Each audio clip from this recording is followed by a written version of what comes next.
Appassionati di calcio a 5, ben ritrovati da Mariano, chi vi parla è Carmine Esposito. Terzo turno playoff di Serie A2 femminile, penultimo step per centrare la promozione in Serie A. Si affrontano Woman Napoli e Virtus Ciampino in gara secca. Le ragazze di Tramontana giocano questo terzo turno in casa grazie ad un punto di vantaggio rispetto alla Virtus Ciampino. Per ben 2 volte la squadra di Calabria è andata sotto, poi ha rimontato fino al 4-2. Si parte con Ferreira Diaz che tocca il primo pallone pugliese, palla per Nunez, Ciampino in avanti, De Luca colpisce Pugliese, la palla torna a De Luca e quindi nuovamente De Luca.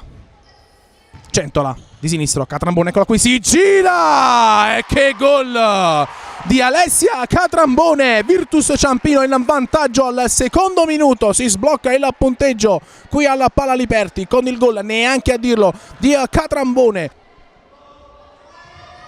Palla al centro, poi Pugliese, che gol di Giusy Pugliese, il pareggio della Woman Napoli al minuto 14, Woman 1, Virtus Ciampino 1. Pugliese, Del Rigo, Catrambone di prima, Verrelli, il destro di Verrelli, che gol di Verrelli, Woman 1, Ciampino 2 al minuto 7. Palla all'incrocio,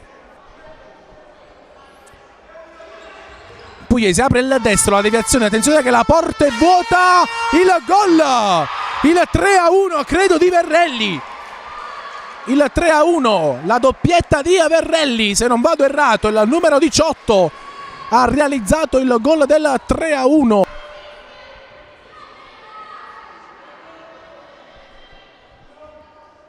Cipolletta, Nunez.